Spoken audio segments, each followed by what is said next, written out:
Hello, sports history fans. This is Joe Ziumba. I'm the host of When Football Was Football here on the Sports History Network.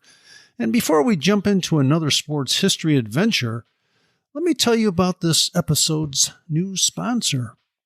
We at the Sports History Network have partnered with Rochester Sports Autographs, the largest JSA authenticated autograph distributor in the United States, where you can get great deals on over 30,000 autographed sports collectibles. Rochester Sports Autographs even have film, music, and other entertainment autographs on the site, so there's really something for everyone. Perhaps you're looking for a gift for Mother's Day already or Father's Day. Heck, who needs a holiday as an excuse to give a piece of sports history to your loved ones? Or how about a gift for yourself? Today seems like a great day to add to your sports cave, right? But how is RSA able to offer such great deals on JSA authentication, you ask? Well, they do this by making deals directly with athletes, so there are no extra markups, and they choose to pass the savings on to the customer. All orders from Rochester Sports Autographs are top quality and shipped to your door with top authentication and a money-back guarantee. And to make sure RSA knows the Sports History Network sent you, we created a special link for you. All you have to do is head to the following: shoprsa.com/SHN. That's shoprsa.com/SHN to get your piece of sports history today.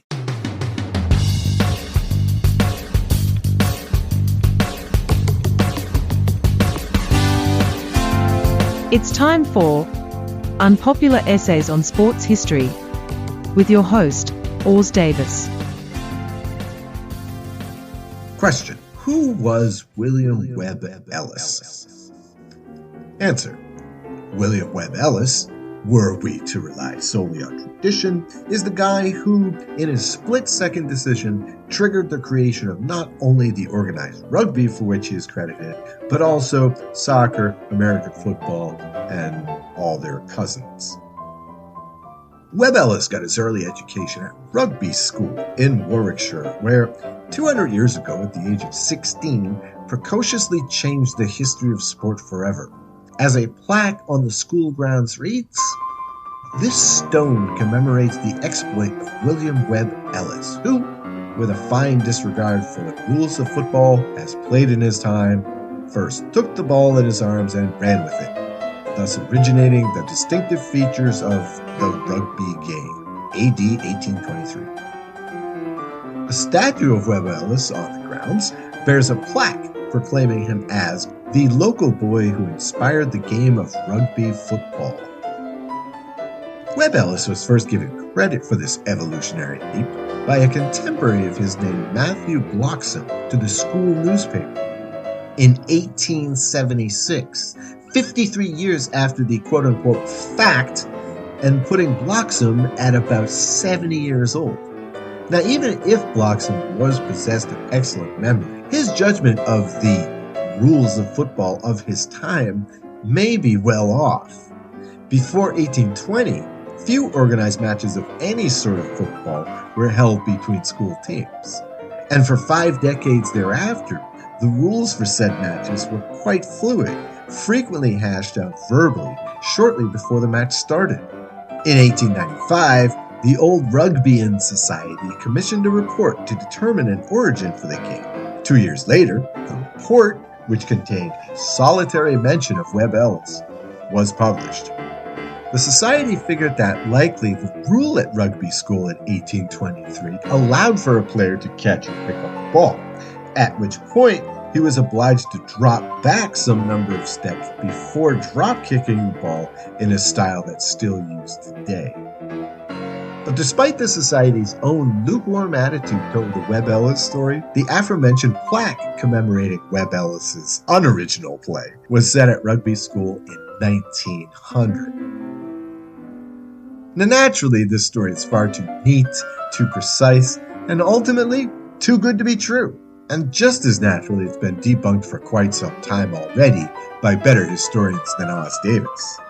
The 1979 book on rugby by Eric Dunning and Ken Sheard, entitled Barbarians, Gentlemen, and Players, asserted that by giving pride of place in their report to the William Webb Ellis story, which correctly located the beginnings of rugby football in their school, the old Rugbyans were attempting to reassert their proprietorship of the rugby game at a time when it was escaping their control and changing in ways of which they disapproved.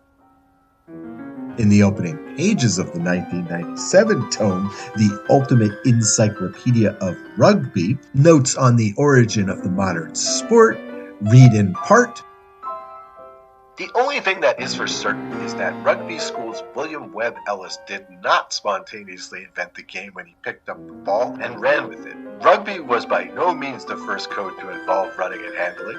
In fact, before Webb Ellis did his party trick in 1823, all codes of football involved running and handling." Nevertheless, today, the winner of the Rugby World Cup is still awarded the Webb Ellis Cup. Yet, few outside the most ardent believers in the myth seriously accept him as the inventor of rugby, much less even a good player at all necessarily. We do know that he played for the Oxford cricket team. And Americans born before, say, 1976 may find somehow familiar the William Webb Ellis story, even those who don't know a thing about the game. That's because America has its own fake sports origin story, which is dissipated from the public consciousness. Next time, who invented baseball? This has been Unpopular Essays on Sports History, a production of the Sports History Network. I'm Oz Davis, thanking you for listening, and tune in a couple of days for another Unpopular Essay.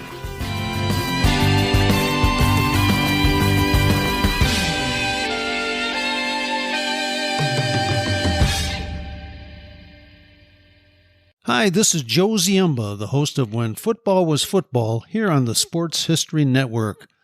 I'm very pleased to announce that I will be partnering with the Sports History Network to give away 2 copies of my latest book called Bears vs. Cardinals, the NFL's Oldest Rivalry. To enter, just head over to the following link, sportshistorynetwork.com/giveaways. We hope you will enjoy the numerous stories in the book, which is largely based on the newly released Dutch Tournament collection at the Pro Football Hall of Fame. Dutch was the co-owner of the early Chicago Bears with George Halas and kept correspondence, financial records, and scouting reports, which now allow us to peek into the management of an NFL club during the first few years of the league's existence. Along the way, we'll meet unusual gridiron characters from years gone by, including a quarterback who could throw the ball farther behind his back than he could throwing it forward, a Bears lineman who was such a good tavern fighter that he decided to enter the boxing universe, and a Cardinals halfback who gave up the NFL rushing title by deciding to not show up for his team's final game of the season. And can we forget the time the Al Capone mob interrupted a Bears-Cardinals game? The new book was fun to research, and I hope you will enter our free contest today. Once the winners are selected, we'll be in touch regarding shipping as well as to inscribe the book personally for you.